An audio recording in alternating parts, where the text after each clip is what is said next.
بهذه السلامة من كل أذية ومن جميع شرور بخير ورزق عاجلة وإلى روح إمام صاحب رتب قلب الإرشاد وغوث البلاد الحبيب عبد الله بن عبد الحداد وإلى حضرة النبي سيدنا محمد صلى الله عليه وسلم بسر الفاتحة.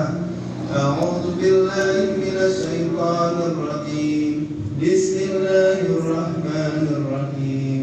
الحمد لله رب العالمين الرحمن الرحيم مالك يوم الدين إياك نعبد وإياك نستعين اهدنا الصراط المستقيم صراط الذين أنعمت عليهم غير المغضوب عليهم ولا الضالين آمين.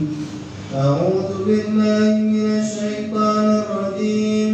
بسم الله الرحمن الرحيم. ألف لام ميم.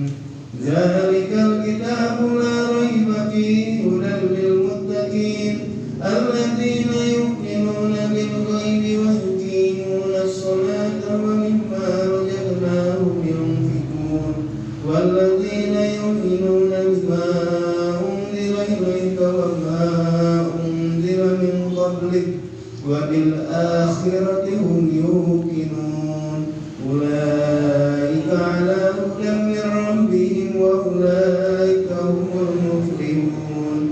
وإلهكم إله واحد لا إله إلا هو الرحمن الرحيم.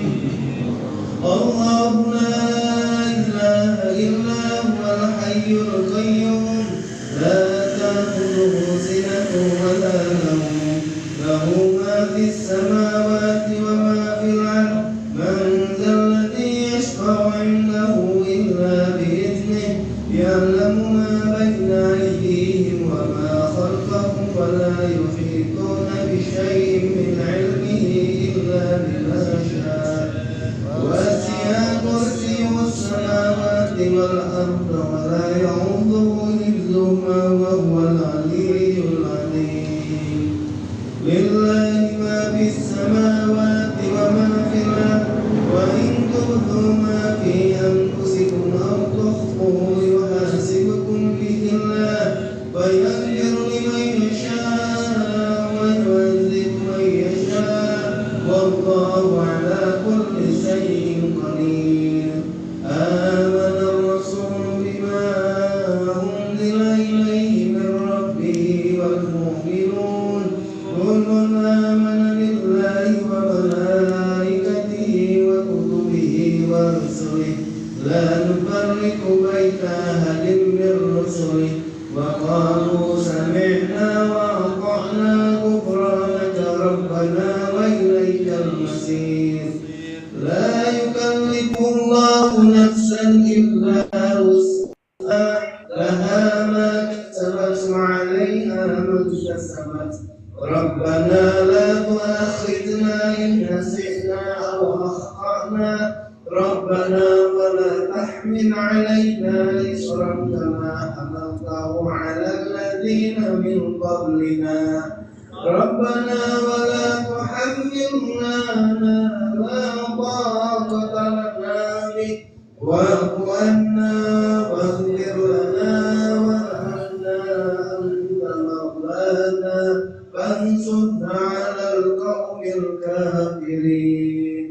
لا إله إلا الله وحده لا شريك له له الملك وله الحمد يحيي ويميت وهو على كل شيء قدير. لا إله إلا الله وحده لا شريك له له الملك وله الحمد يحيي ويميت وهو على كل شيء قدير. لا إله إلا الله وحده لا شريك له له الملك وله الحمد يحيي ويميت وهو على كل شيء قدير. سبحان الله والحمد لله ولا إله إلا الله والله أكبر. سبحان الله والحمد لله ولا إله إلا الله والله أكبر سبحان الله والحمد لله ولا إله إلا الله والله أكبر سبحان الله وبحمده سبحان الله العظيم سبحان الله وبحمده سبحان الله العظيم سبحان الله وبحمده سبحان الله العظيم ربنا اغفر لنا وتب علينا إنك أنت التواب الرحيم ربنا اغفر لنا وتب علينا إنك أنت التواب الرحيم ربنا اغفر لنا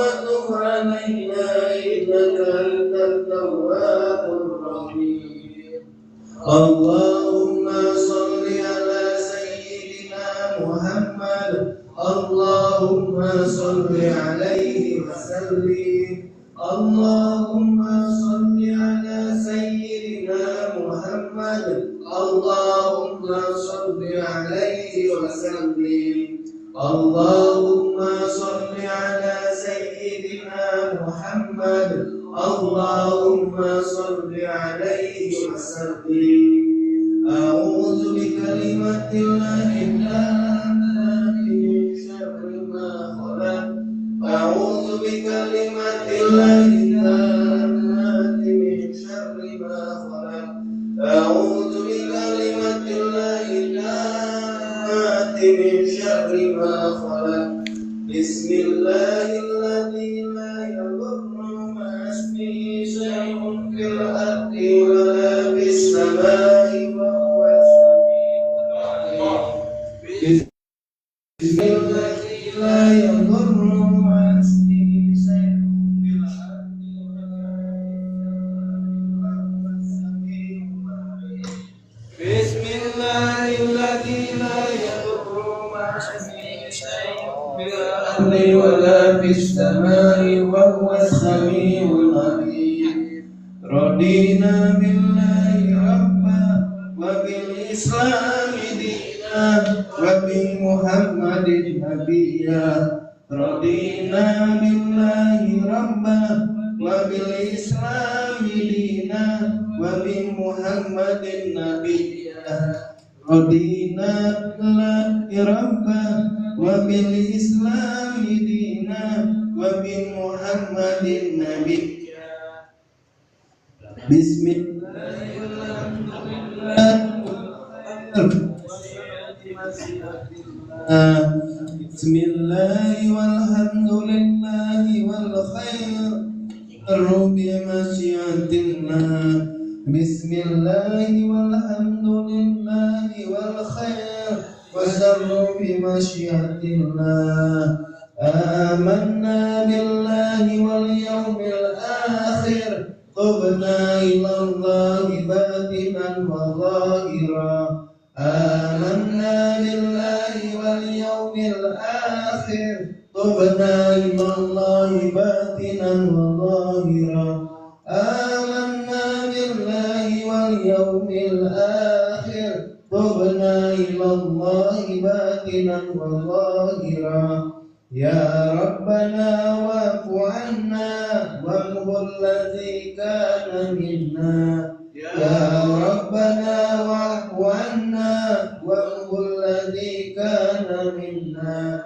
يا ربنا واعف عنا وامحو الذي كان منا يا ذا الجلال والإكرام أمتنا على دين الإسلام يا ذا الجلال والإكرام أمتنا على دين الإسلام يا ذا الجلال والإكرام أمتنا على دين الإسلام يا ذا الجلال والإكرام أمتنا على دين الإسلام يا ذا الجلال والإكرام أمتنا على دين الإسلام يا ذا الجلال والإكرام أمتنا على دين الإسلام يا ذا الجلال والإكرام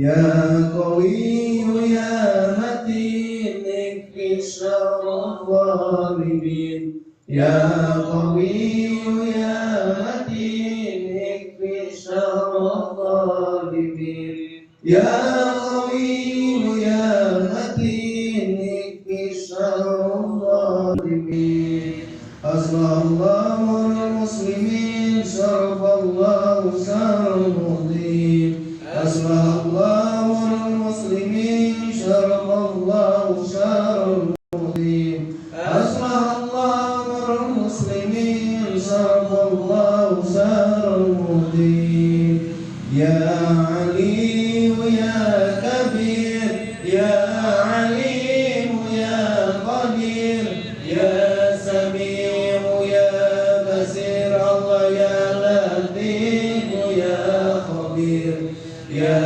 علي يا كبير يا عليم يا قدير يا سميع يا بصير Mas maghrib aja.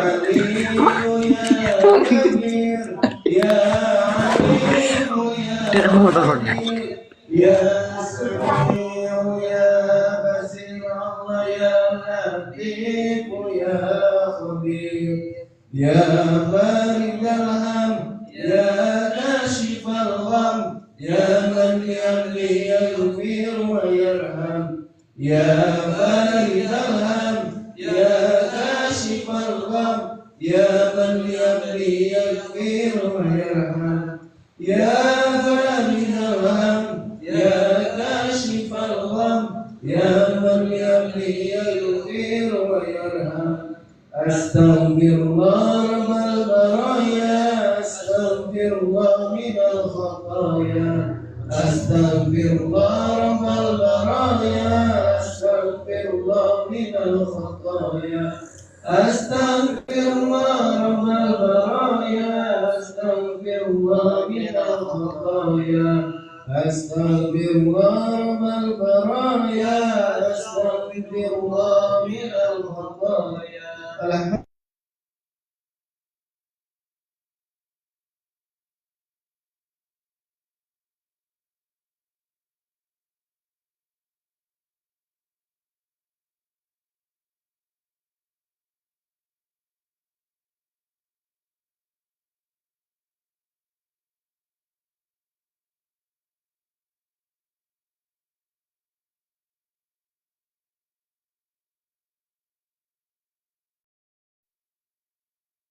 Ya Arhamar Rahimin Bismillahirrahmanirrahim Qul huwallahu ahad Allahus samad lam yalid wa lam yulad wa lam yakul lahu kufuwan ahad Bismillahirrahmanirrahim Qul huwallahu ahad Allahus samad lam yalid wa lam yulad wa lam yakul lahu kufuwan ahad Bismillahirrahmanirrahim Qul huwallahu ahad Allahus samad lam yalid wa lam yulad wa lam yakul lahu kufuwan ahad Bismillahirrahmanirrahim Qul a'udzu birabbil falaq min syarri ma khalaq غاسق إذا وقب ومن شر النفاثات في العقد ومن شر حاسد إذا حسد بسم الله الرحمن الرحيم قل أعوذ برب الناس ملك الناس إله الناس من شر الوسواس الخناس الذي يوسوس في صدور الناس من الجنة والناس الفاتحة لسيدنا وقواتنا بقي مقدم محمد بن علي بعلوي وأوصله وقرويه وجميع ساداتنا بعلوي بأن الله يريد درجاتهم في الجنة وينوي ضرائرهم ويبدو علينا من بركاتهم وأسرارهم وأنوارهم في الدين والدنيا والآخرة بسر الفاتحة أعوذ بالله من الشيطان الرجيم بسم الله الرحمن الرحيم الحمد لله رب العالمين الرحمن الرحيم مالك يوم الدين إياك نعبد وإياك نستعين اهدنا الصراط المستقيم صراط الذين أنعمت عليهم غير المغضوب عليهم ولا الضالين آمين على فاتحة لجميع ساداتنا الصوفيه وجميع أولياء الله تعالى من مشارق الأرض إلى مغاربها بارها وبحرها بأن الله يقدس أرواحهم بالجنة وينور ضرائحهم ويهيل علينا من بركاتهم وأسرارهم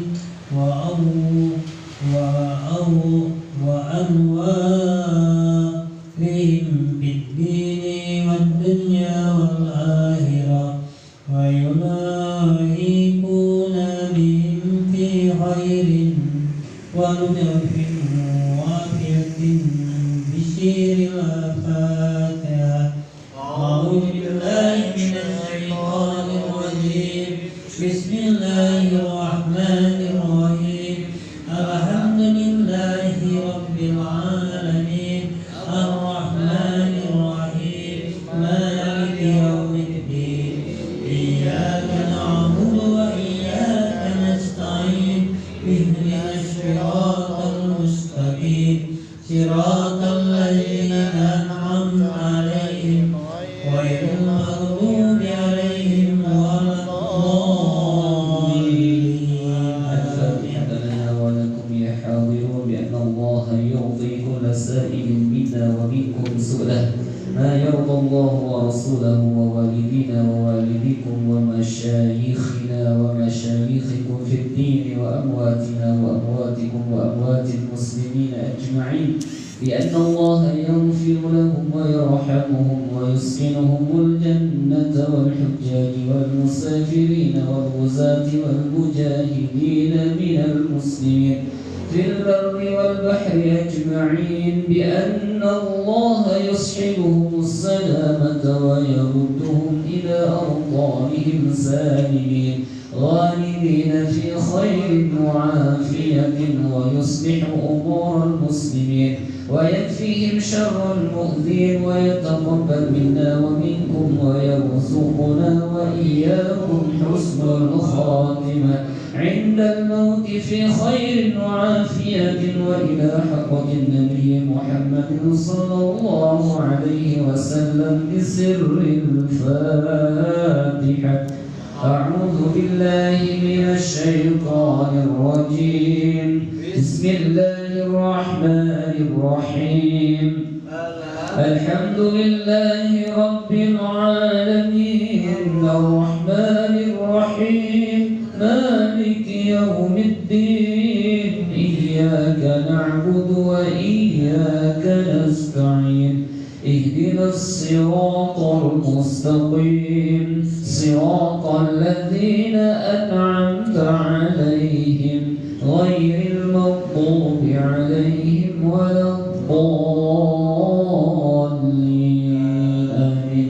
بسم الله الرحمن الرحيم الحمد لله رب العالمين حمدا يوافي نعمه ويكافئ مزيده يا ربنا لك الحمد كما ينبغي لجلال وجهك ولعظيم سلطانك اللهم صل على سيدنا محمد وعلى آله وأهل بيته وصحبه وسلم اللهم إنا نسألك بحق الفاتحة المعظمة وسبع المثاني والقرآن العظيم أن تفتح لنا بكل خير وأن تتفضل علينا بكل خير، وأن تجعلنا من أهل الخير،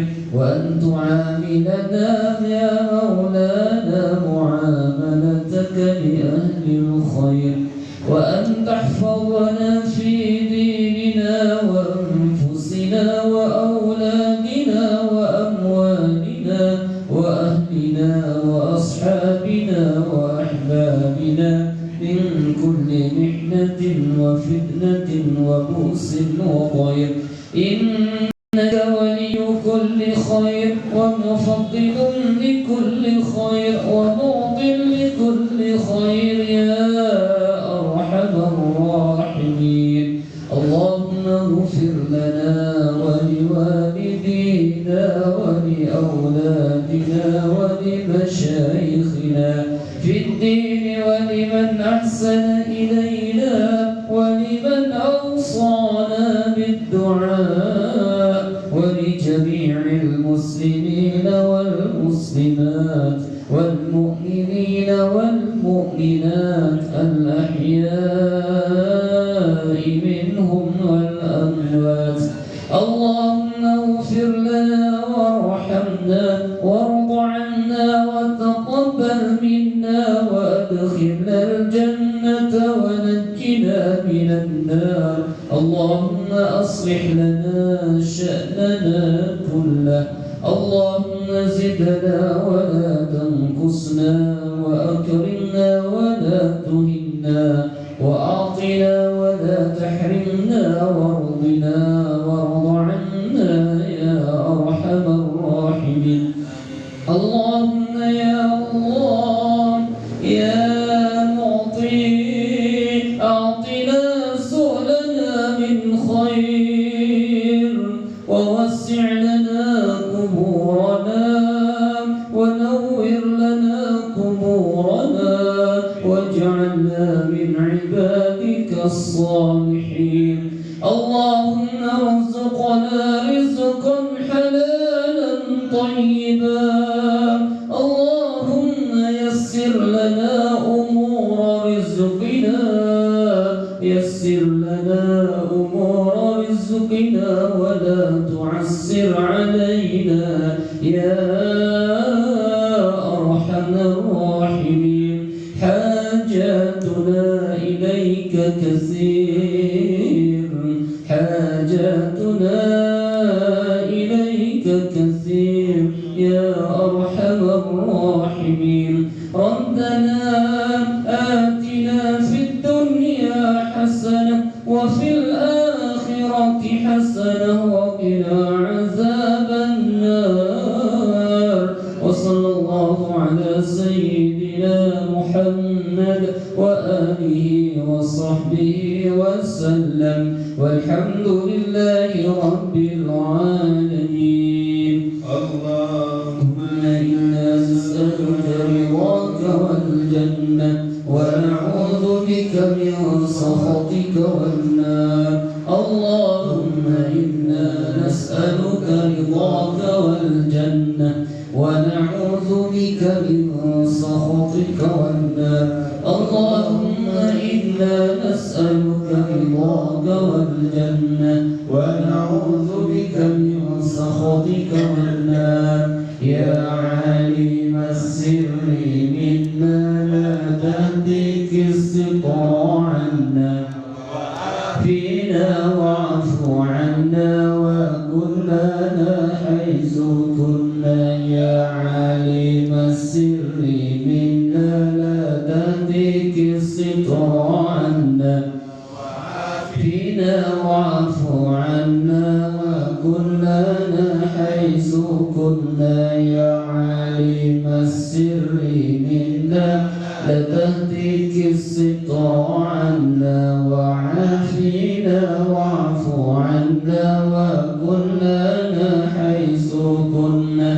يا الله بها يا الله بها يا الله بحسن الخاتمة. يا الله بها يا الله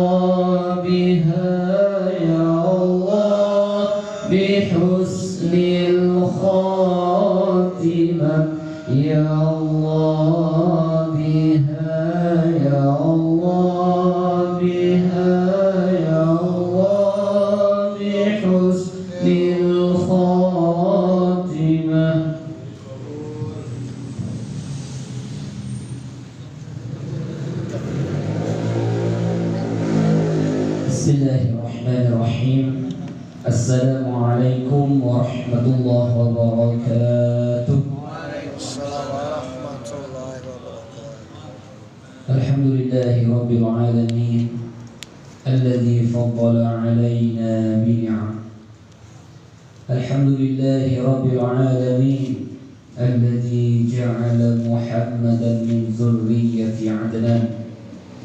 Alhamdulillahi rabbil alamin alladzi ja'alana min khairil umam. Asyhadu an la ilaha illallah wahdahu la syarika lah wa asyhadu anna Muhammadan 'abduhu wa rasuluhu la nabiyya ba'dah. Allahumma salli wa sallim ala sayyidina wa maulana Muhammad sallallahu alaihi wasallam wa ala alihi wa ashabihi ajma'in. Amma ba'du. Para jamaah yang insyaallah semuanya dimuliakan oleh Allah Subhanahu wa taala.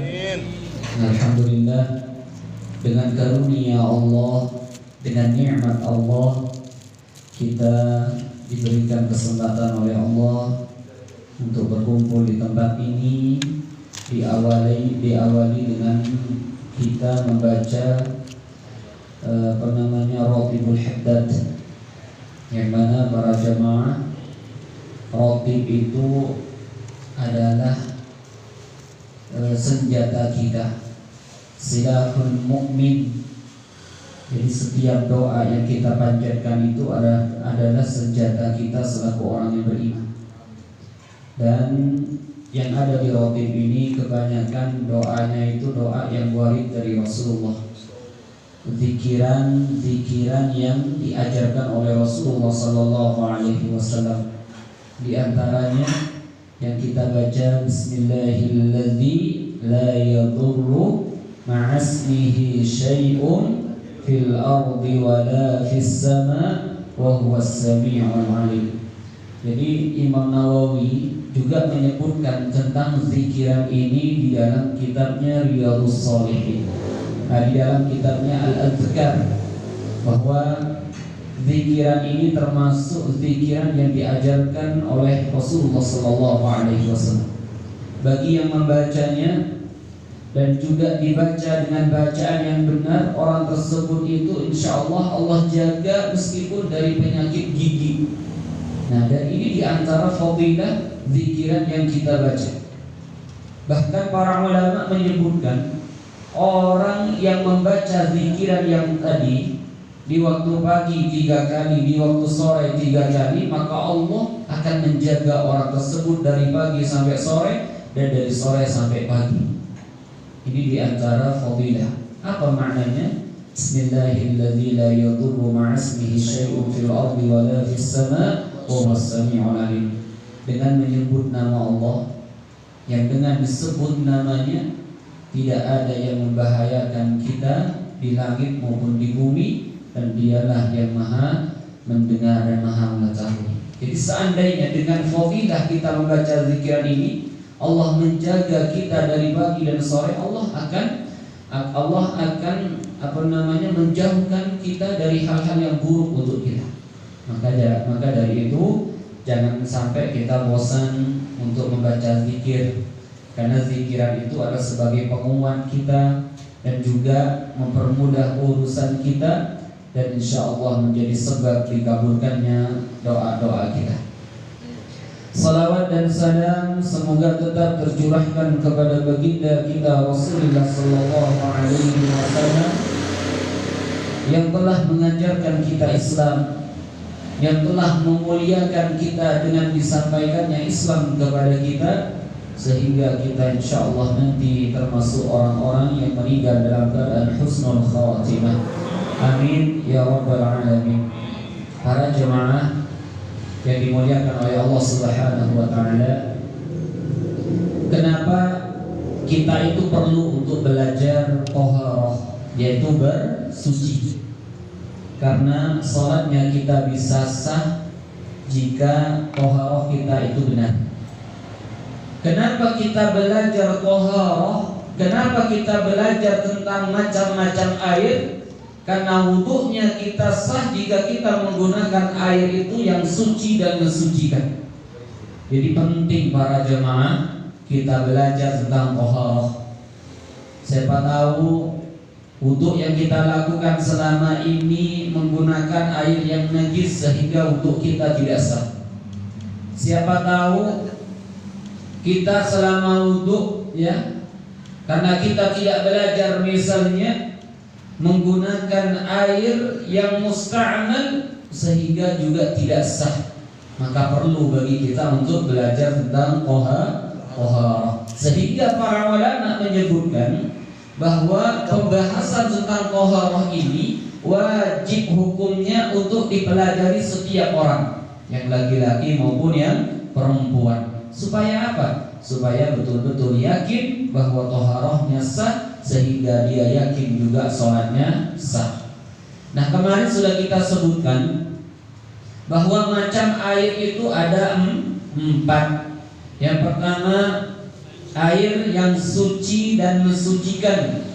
Ya, airnya itu suci, sekaligus juga air ini mensucikan, sehingga kita bisa menggunakan wudhu atau menggunakan untuk wudhu atau menggunakan untuk mandi. Kenapa? Karena airnya sudah suci lagi mensucikan. Jadi yang suci bapak-bapak belum tentu mensucikan. Contoh, kita minum teh, ya, kita bikin teh misalnya 200 liter. Kemudian 200 liter ini sudah lebih dari 2 kullah.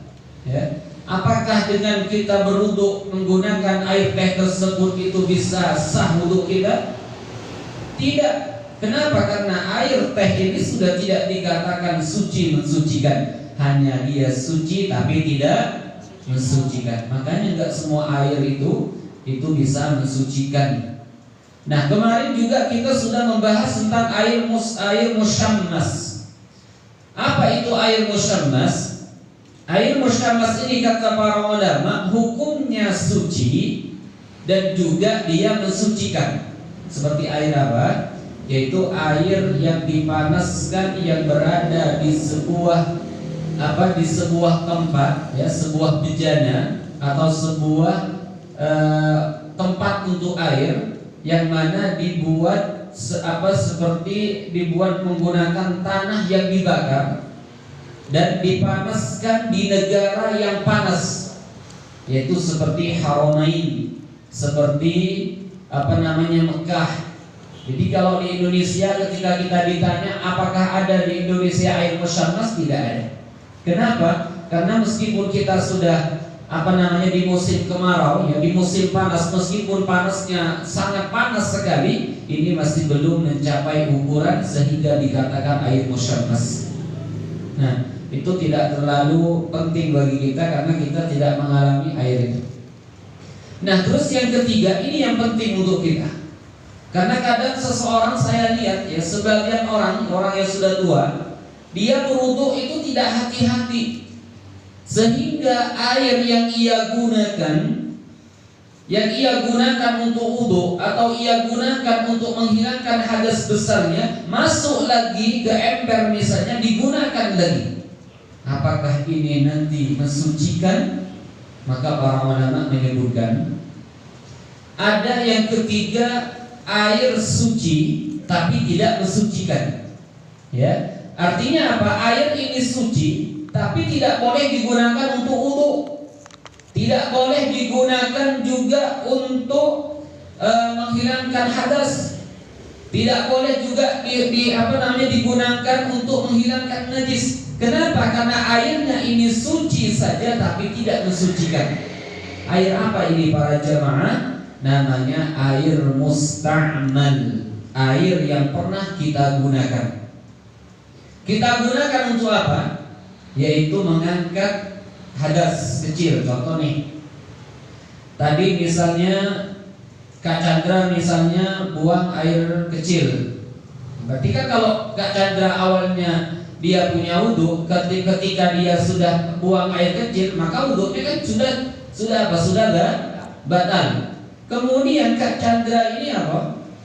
Tadi ketika wudu, ya, air yang mengalir dari tangannya atau air yang mengalir dari wajahnya, yang mana air yang mengalir ini masih dari basuhan yang pertama masuk ke ember ini, ditampung lagi oleh Kak Chandra, maka nanti ketika ketika mau berwudu lagi tidak boleh menggunakan air ini.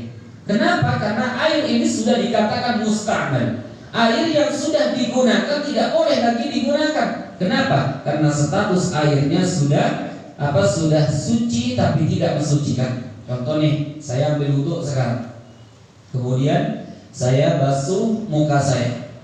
Nah, basuhan yang pertama, kemudian saya tampung, saya taruh misalnya di ember.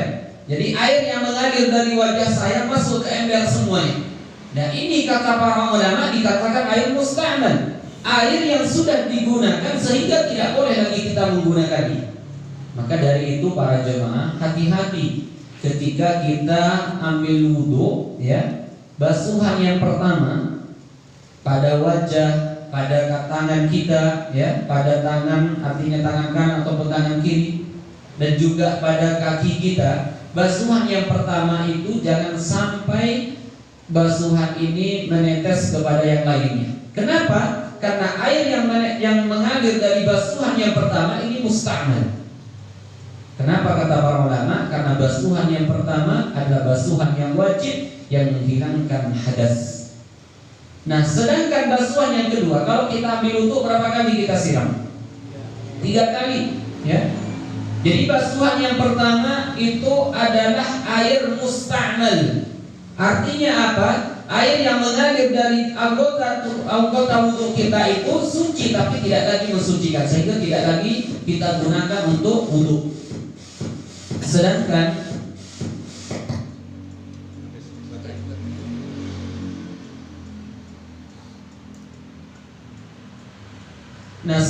basuhan yang kedua dan basuhan yang ketiga ini tidak menjadikan air musta'mal. Kenapa? Karena basuhan yang kedua sama basuhan yang ketiga itu hukumnya sunnah. Jadi kalau kita misalnya ya, kita mau wudu, kemudian basuhan yang pertama sudah merata pada muka kita, pada wajah kita, ini kita nggak harus ditambah yang kedua atau yang ketiga. Kenapa? Karena sudah hilang hadas kecil kita pada wajah. Nah, sedangkan kenapa kita nambah 2 lagi, yang kedua dan yang ketiga, itu hukumnya sunnah. Tapi apakah seseorang itu harus 3? Tidak.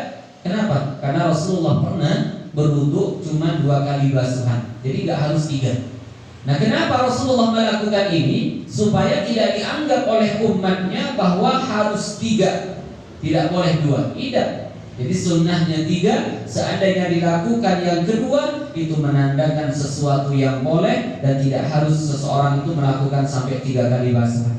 Tapi basuhan yang pertama ini adalah basuhan yang wajib, dan hukum air yang pertama dengan air yang kedua dan yang ketiga itu berbeda. Jadi kalau yang pertama yang mengalir dari anggota wudu kita dihukumi air apa? Musta'mal, yaitu air yang sudah dipakai, sehingga tidak boleh untuk digunakan lagi untuk wudu atau mandi wajib. Kenapa? Karena hukumnya sudah suci tapi tidak mensucikan. Paham ya para jemaah? Nah, kemudian yang kedua, air yang kita gunakan untuk menghilangkan najis. Contoh misalnya di sini ada tai cicak. Nah, kemudian kita siram ya tempat ini. Kita misalnya air tersebut najis tersebut kita buang, sehingga hukumnya najis ini sudah dikatakan najis hukmiyah, bukan najis ainiyah. Kemudian kita siram misalnya dengan 1 gayung, maka tidak boleh lagi ditampung air ini. Kenapa? Karena air ini sudah tidak lagi mensucikan. Kenapa tidak lagi mensucikan? Karena sudah digunakan untuk menghilangkan najis. Nah, para jemaah ya, saya juga sering mendengar atau melihat orang-orang yang ketika ingin mensucikan tempat yang terkena najis masih belum banyak yang tahu caranya. Nah, para jemaah, najis ini ada 2, ya. Najis ainiyah dan najis hukmiyah. Najis ainiyah itu apa para jamaah? Yaitu yang masih ada benda najisnya. Contoh misalnya di tempat ini ada tai cicak. Tai cicak najis apa tidak? Najis, jangan dimakan.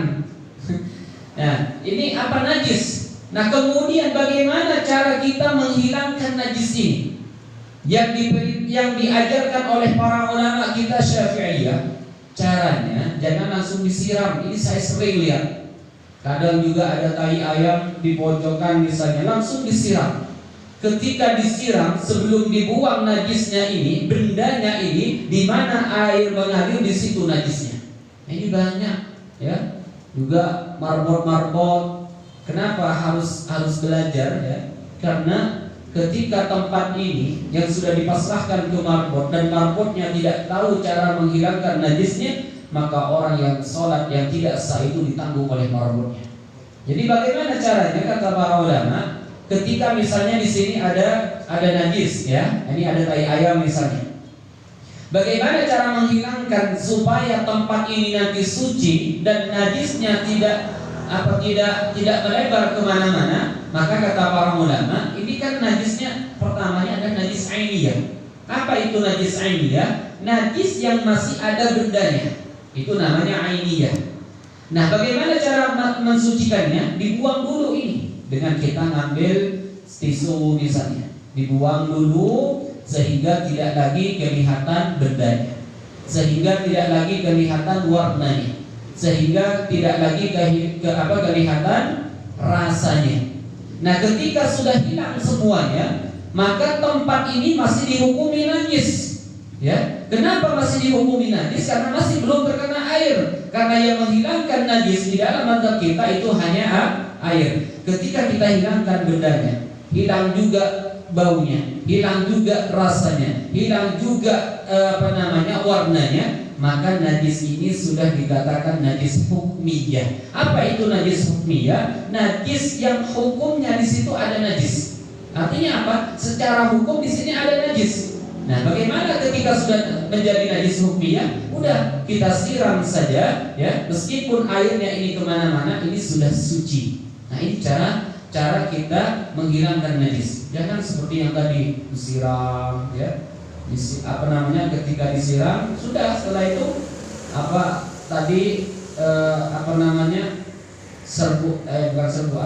benda-benda yang berpisah dari najisnya ini kemana-mana. Disitulah dia najisnya.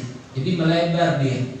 Ketika ada orang sholat, misalnya sholat di situ, meskipun sudah kering, maka sholatnya tidak sah.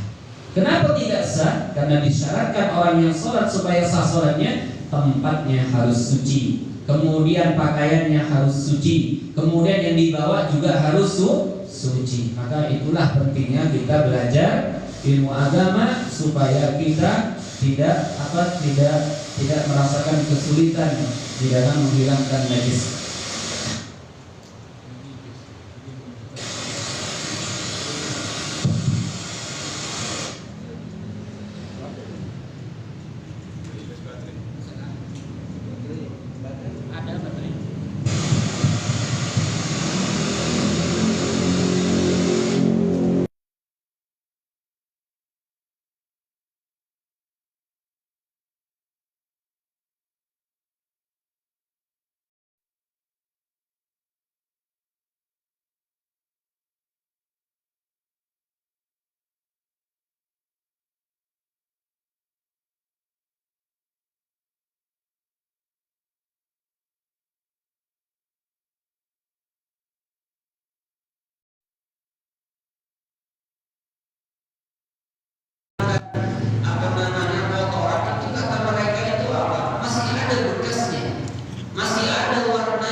Kita sudah basuh, kita sudah suci, kita sudah cuci.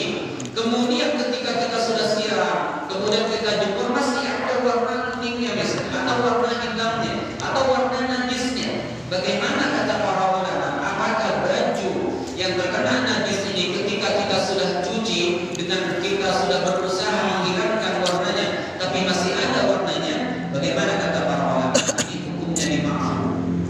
Jadi kalau misalnya baju kita kena najis, kita sudah suci, kita sudah cuci, kita sudah berusaha untuk menghilangkan, tapi masih ada warnanya, maka kata para ulama, meskipun demikian, baju ini sudah dikatakan suci. Artinya apa? Boleh kita bawa sholat, ya, boleh kita pakai untuk kita sholat Jumat misalnya. Kenapa? Meskipun ada warnanya, ini sudah dimaafkan. Ini kalau warna baik. Atau misalnya warnanya sudah tidak ada, rasanya juga sudah tidak ada, tapi baunya masih bau-bau tai cicak misalnya. Sudah dicuci, sudah kita berusaha menghilangkan baunya, tapi masih ada baunya. Sehingga kata para ulama, jika warnanya saja atau baunya saja yang masih menempel di baju kita atau di tempat, di keramik misalnya, di lantai misalnya, maka tetap tempat ini sudah dikatakan suci, ya. Jadi kalau bau saja dikatakan masih suci karena sudah dimaafkan. Atau misalnya warna saja yang ada, maka ini juga dikatakan suci. Tapi kalau warna dan baunya ini, ya, berkumpul dua-duanya, maka tempat ini masih dikatakan najis. Jadi nggak boleh kita sholat di tempat tersebut. Dan juga kalau misalnya di baju warnanya masih ada, kemudian baunya masih ada, maka baju kita ini masih dikatakan najis, sehingga tidak boleh digunakan untuk kita sholat. Nah, ada yang satu yang menempel pada tempat atau pada baju tersebut, tapi tidak dimaafkan oleh para ulama. Apa itu yang satu?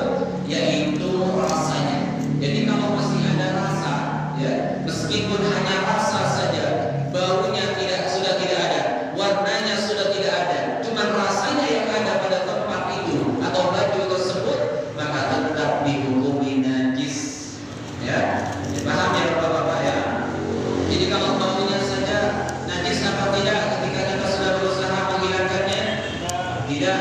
Kenapa? Karena dimaafkan. Atau yang ada warnanya saja najis apa tidak ketika kita sudah berusaha menghilangkannya?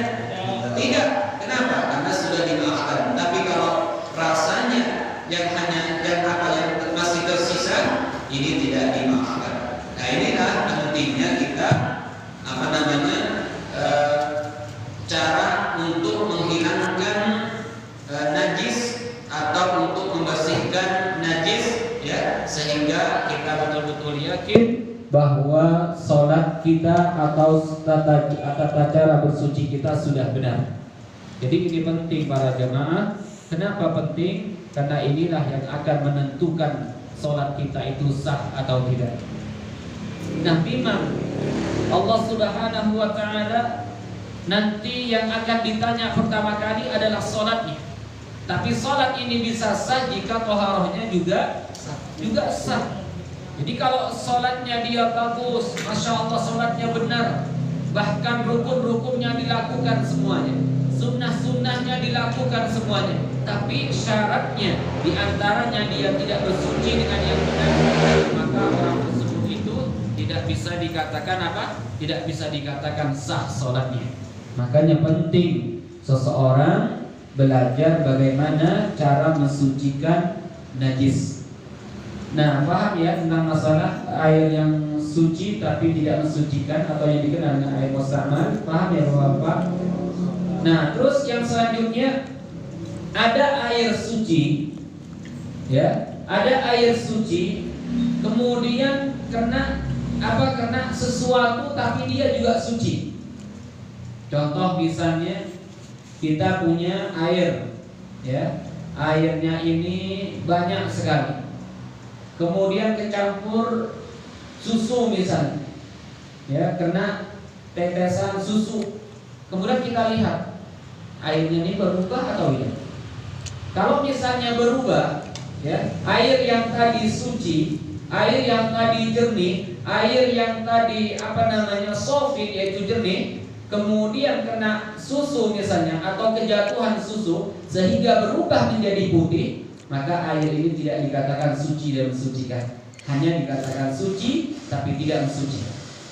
Tapi kalau misalnya air tersebut ya, yang kita taruh di ember, kemudian kejatuhan susu misalnya, dan susunya yang jatuh ke air tersebut tidak merubah air yang ada di ember tersebut, maka air ini tetap dikatakan suci dan mensucikan. Nah, misalnya nih, seseorang misalnya ada air kan, kemudian airnya tersebut itu kejatuhan air kelapa. Air kelapa meskipun kita boleh meminumnya karena itu suci, tidak boleh kita gunakan untuk wudu air kelapa. Kenapa tidak boleh? Karena air ini tidak akan bisa kita mengatakan air saja, pasti ada embel-embelnya, yaitu air kelapa. Jadi misalnya kita beli air kelapa, kan pasti kita itu bilangnya, Bu beli air kelapa, atau Pak beli air kelapa. Gak bisa kita beli, Pak beli air, bingung dia. Kenapa? Karena air ini tidak bisa tanpa embel-embel tersebut. Nah, ketika ada air, kata para ulama, yang tidak bisa kita menyebutnya tanpa embel-embel tersebut, maka airnya itu suci tapi tidak mensucikan. Seperti air teh, ya. Air teh kita tidak bisa kita mengatakan air saja. Atau air kopi, kita tidak bisa mengatakan air saja. Pasti kita harus mengucapkan atau mengatakan air kopi atau air teh. Kenapa? Nah, karena air yang seperti ini kata para ulama, seperti yang di Tanjung itu, boleh kita itu ambil wudhu di air tersebut, ya boleh kita. Kenapa? Karena air ini kata para ulama tetap suci dan mensucikan. Meskipun juga rasa air laut itu gimana rasanya? Asin. Jadi kalau misalnya kita lagi liburan misalnya ke laut, ya ke pantai, kita mau ambil wudhu, ya udah ambil wudhu dari air laut. Kenapa? Meskipun asin kata para ulama, karena memang tobohnya, artinya tabiatnya air laut itu memang asin, sehingga tidak menghalangi keabsahan wudhunya kita. Jadi boleh kita itu ambil wudhu dari air laut, ya tidak disyaratkan air itu harus tawar, ya tidak. Nah, kemudian ada namanya air najis. Nah, ini juga perlu untuk dipahami para jemaah. Air najis, ya, ada kalanya air najis ini airnya sedikit, ada air najis ini, ya, yang kejatuhan najis ini adalah banyak. Nah, bagaimana cara membedakannya? Ketika air yang sedikit, ya, contohnya seperti ini, kejatuhan misalnya kejatuhan satu tetes, sedikit, ya, dari darah misalnya, jatuh ke sini. Ini bisa merubah nggak warnanya? Enggak biasanya. Atau baunya? Tidak. Kemudian rasanya? Tidak. Tapi karena air ini sedikit kata para ulama, ketika kejatuhan najis berubah dan tidaknya sifat yang tiga itu, tetap air ini najis. Apa itu air yang sedikit? Yaitu air yang kurang dari 2 kullah. Berapa itu 2 kullah ukurannya? Sekitar 193 liter. Ya, ketika sudah air, makanya kita itu kalau bisa buat kamar mandi itu ya mencakup satu kullah, ya, supaya dikatakan air yang ada di dalamnya itu banyak. Nah, ketika air tersebut itu kurang dari 2 kullah, kurang dari 193 atau 94 liter, ketika kejatuhan najis, kita nggak harus melihatnya ini berubah atau tidak, ya. Kalau nggak berubah berarti suci. Enggak, ketika air itu sedikit, berubah atau tidak berubah ketika kejatuhan najis, tetap dihukumi najis. Beda dengan air yang banyak, yaitu air yang 2 kullah atau lebih. Air yang ukurannya, ya, 194 liter atau lebih. Ketika kejatuhan najis dilihat, berubah nggak rasanya? Tidak. Berubah tidak warnanya? Tidak. Berubah tidak baunya? Tidak. Berarti meskipun kejatuhan najis, air ini masih suci dan mensucikan. Tapi kalau misalnya sudah ada yang berubah dari salah satu sifat yang 3 ini, kata para ulama, hukumnya najis meskipun air itu banyak. Nah, jadi penting ini juga untuk kita ketahui supaya kita betul-betul yakin bahwa air yang kita mau gunakan untuk wudhu atau mencuci baju kita ini betul-betul suci dan mensucikan. Karena saya sering juga ketika bertamu ya, ada kamar mandi yang tempat ceboknya itu lebih rendah daripada WC-nya. Ini banyak ketika dia cebok ya, ada yang menetes ya, ada yang mengenai atau yang masuk ke ember tersebut. Itu suci apa tidak? Tidak lagi, sehingga masih digunakan untuk cebok. Sehingga apa? Badannya berlumuran najis. Nah, ini penting ya untuk kita perhatikan ketika buat WC. Jangan sampai kerannya ini lebih rendah daripada WC-nya. Karena kalau cebok itu kan pasti air itu kemana-mana, sehingga menjadikan kita ragu air yang ada di ember ini suci atau tidak. Maka kata para ulama, ketika ragu-ragu maka yang dimenangkan adalah ragu-ragu. Nah, sehingga bagaimana cara kita menjadikan air ini yang tadi kita ragu-ragu suci dan tidaknya? Jadi kita isi air sampai dia meluap. Kalau sudah meluap, udah dihukumi suci lagi.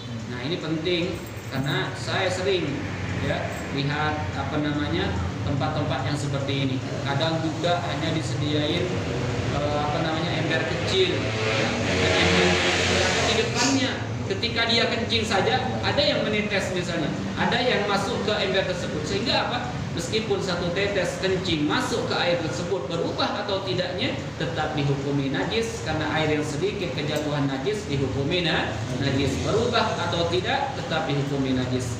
Nah, mungkin hanya ini dapat saya sampaikan. Insyaallah minggu depan kita akan belajar bagaimana cara mensucikan kulit bangkai. Ya, ini juga ini sering juga ditanya, Ustaz, tadi ada kambing misalnya disembelih, kemudian kulitnya itu suci atau tidak? Suci. Apa suci? Karena sudah disembelih dengan sembelihan syara.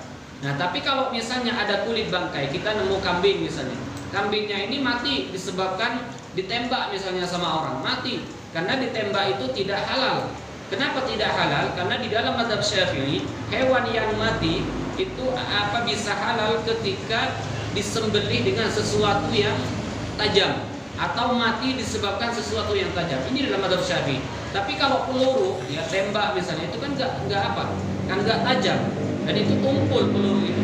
Sehingga jika seseorang misalnya memburu kambing atau memburu kijang misalnya, ditembak dengan pistol misalnya, maka itu tidak halal dimakan. Kenapa tidak halal dimakan? Karena hewan tersebut mati disebabkan ketumpulan atau disebabkan kecepatan peluru tersebut, bukan karena ketajamannya. Kalau masih sekarat disembelih, kalau masih hidup ya, iya. Kalau masih hidup, maksudnya hidup itu yang dimaksud oleh para ulama, yaitu ketika dia ditembak misalnya masih bergerak ya, atau misalnya darahnya itu masih keluar dengan deras, maka kata para ulama ini masih dihukumi hidup, maka kita segerakan untuk menyembelihnya supaya nanti hewan ini tetap halal. Ya, jangan sampai dibiarkan mati disebabkan peluru itu. Nanti ketika mati disebabkan itu tidak halal lagi. Dan kemudian bagaimana kata para ulama? Kalau misalnya ada kambing kena tembak misalnya, sehingga dia mati disebabkan tembak tersebut, berarti kan ini bangkai. Nah, kita menyayangkan kulitnya. Nah, kulitnya ini kan bisa kita jual, atau kulitnya ini bisa kita buat beduk misalnya. Bagaimana kata para ulama? Ini harus disama, ya, harus disama. Disama itu apa? Nanti akan dijelaskan caranya, yaitu kita dengan membersihkan sisa-sisa daging yang kita ambil, yang setelah kita kuliti atau darah-darah itu, ya, dengan sesuatu yang panas atau dengan sesuatu yang tajam. Seperti adalah yang najis ini seperti apa? Seperti tai merpati. Itu boleh kita menyamak kulit bangkai tersebut supaya nanti bisa dikatakan suci, dan boleh kita gunakan untuk beduk atau boleh kita gunakan untuk jaket. Maka kita samak dengan apa? Dengan tai merpati itu. Nah, tai merpati ini bisa mencongkel sisa-sisa daging atau darah yang menempel di kulit tersebut. Jadi setelah dibersihkan dengan tai merpati ini, tapi jangan sampai kita itu ketika membersihkan itu tangan kita telanjang, ya, harus kita menggunakan sapu tangan misalnya atau kaos tangan supaya kita tidak terkena najis. Jadi kita bersihin begini dengan tai merpati itu. Setelah sudah bersih semuanya, kita sucikan dengan air, baru kulit itu sudah dikatakan suci. Sehingga boleh kita gunakan untuk sholat, boleh kita gunakan untuk tempat untuk sholat, boleh. Kenapa? Sudah suci. Kenapa bisa suci? Padahal itu bangkai, karena ada caranya, yaitu disamak. Insyaallah nanti kita belajar tentang masalah ini, dan ini akan disusul dengan pelajaran apakah sesuatu yang berpisah dari hewan itu najis. Ini juga sering ditanya, Ustaz, bulu kucing itu gimana? Kadang kita kan senang pada kucing, tapi ketika saya lihat misalnya kucing datang pada kita, bulunya itu banyak yang rontok misalnya, gimana hukumnya? Ini nanti insya Allah kita akan jelaskan. Atau misalnya kita mendapatkan bulu ayam misalnya, atau bulu kambing misalnya, gimana hukumnya? Ini diperinci oleh para ulama antara yang berpisah saat dia masih hidup atau sudah disembelih. Nanti insya Allah akan jelaskan, dan supaya kita itu juga tahu hukum bulu ini najis atau hukum bulu ini suci. Semoga bermanfaat dan barokah. Semoga kita istiqomah di dalam mempelajari ilmu agama, sehingga betul-betul sholat kita atau ibadah kita itu Allah Subhanahu wa taala. Amin ya rabbal alamin. Wassalamualaikum warahmatullahi wabarakatuh. Silakan yang mau bertanya. Tanya. Jangan nanya. Kalau nanya pasti loh. Ustaz, nanya Ustaz. Misalnya kita lagi sholat, Ustaz ya. Nah, pas kita lagi sholat itu di pakaian kita tuh jengok kotoran cicak tadi, Ustaz. Iya, di baju. Misalnya di sini kan itu tempel, misalnya Allahu Akbar udah nempel. Jadi kata para ulama, jika kita lagi sholat, kemudian kejatuhan sesuatu yang najis dilihat, jika sesuatu yang najis itu jatuh pada diri kita dan keadaan najisnya itu adalah kering, ya, maka kita boleh dengan membuangnya seketika. Tapi jangan pakai tangan, jangan diginiin, batal sholat kita. Kenapa? Karena kalau begini kata para ulama, kita dikatakan membawa najis. Dan membawa najis saat sholat hukumnya tidak sah sholat kita. Gimana kata para ulama? Kita buang dengan kita menggerakkan badan kita. Tapi jangan sampai juga kita merubah arah kiblat kita. Jadi kita begini, ya. Kalau sudah jatuh karena kering, ya, tai cicaknya itu udah kita lanjut sholatnya, nggak harus kita berhenti. Tapi kalau tai cicaknya ini basah, masih hangat baru misalnya, udah kita berhenti. Kenapa berhenti? Karena kita sudah dikatakan membawa najis. Jangan diginiin lagi. Kenapa? Karena ketika basah pasti sudah menyerap ke baju itu, sehingga baju kita najis dan tidak bisa digunakan. Burung juga burung sama saja. Apa? Burung daro. Sama Pak, tai burung semuanya itu najis. Aku ngalaminnya masalahnya itu kayak di hero. Di burung. Cuma lanjut tuh deh salah.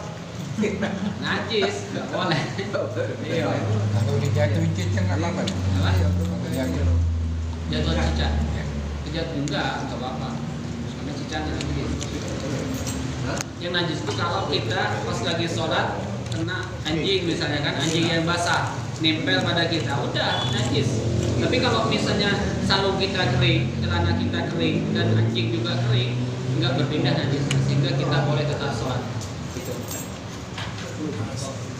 Ustaz, sekolah lagi. Tiko 2000 Ustaz, jadi nambah nih Ustaz. Ini apa melenceng dari pembelajaran Ustaz. Menanyo ke perkara masalah ini apa amalia Ustaz. Yang perbuatan kami ini Ustaz, duduk di majelis ilmu ini nih, apa ke wong tua kami di dalam kubur itu tuh mendapat ganjaran pahala tuh. Warisnya tuh duduk cak ini. Kalau niatnya kita karena hasil didikan mereka, iya kan. Iya. Karena setiap perbuatan anak yang soleh itu dikembalikan ke orang tuanya. Apakah harus soleh kata para ulama mendoakan orang tuanya, atau doanya itu bisa ngalir kepada orang tuanya? Tidak. setiap amal baik kita ketika kita niatkan untuk orang tua, saya duduk di majelis ilmu agama karena didikan orang tua, saya duduk di majelis ilmu agama karena didikan orang tua, saya duduk di majelis guru misalnya dengan panah, itu kan halal. Atau misalnya kita memburu menggunakan anjing ini sudah terlatih, tapi nanti kita bahas insyaallah.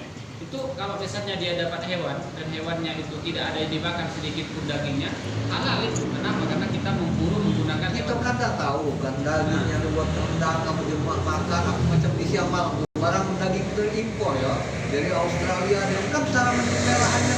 Tapi kan kita kan tak tahu ya. Yang kita yang tahunya tinggal makan baik kan. Tapi kalau minat di TV Makanya kita itu lihat dulu, kalau misalnya daerahnya itu daerah yang kebanyakan muslim, kita misalnya yakin bahwa daging ini disembelih dengan dagingan syarak, ya, maka kita itu boleh langsung memakannya. Tapi kalau misalnya kita berada di negara yang di situ kebanyakan dipimpin oleh orang-orang non-muslim seperti di Lebanon misalnya, kita nggak sembarangan makan. Jadi kita harus tanya dulu, ini disembelih nggak dengan sembelihan syarak. Kalau mereka bilang iya dan kita yakin, udah kita boleh makan. Bukan, aku macam di rumah makan ya. Iya. Daging, aku di siang malam ya.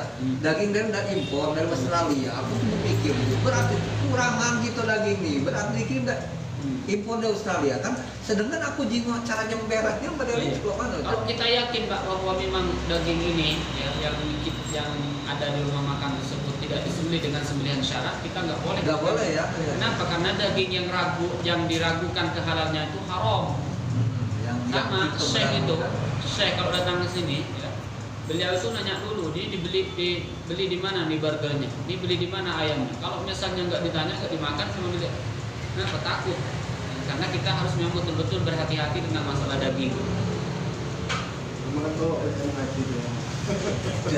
Zaman mainnya hari kan pacak buka galau, kita pacak bikin galau di YouTube tuh kan, cara-cara kaki ya po, ayam tuh ya dipelai ayam aja kan banyak ribuan ayam dipeletak ke bayar di tahu dikit pak Di belakang gue jengok subuh-subuh tempat gunung. Di bawah menata, kaki yang betul ya. Iya, jadi kita harus nanya Tanya dulu ya, halal tidak. Konon halal. daging bebek kau anu dah kau di daging bebek yang di apa pelanggarannya dah? di 16 Ilir di jalan Sayangan tuh kan di Bandung kan kita kakek bekas Musiknya tuh. ada yang di situ Pak. Nggak boleh itu haram itu. bebek Kecil yang di siaran langsung. 16 Ilir itu di Berkecil Palembang. siaran langsung. Kan kan dia bekas dibelinya itu Jadi kan kamera depan itu Makanya diajak apa namanya logo halal itu nggak berguna lagi. Kalau kita memang betul-betul yakin bahwa ini nggak disembelih, kemudian dibeli logo halal, nggak berguna ya. Sama kayak ikan kan, ada kan ikan diberi logo halal, ikan udah halal meskipun nggak dikasih itu. Iya.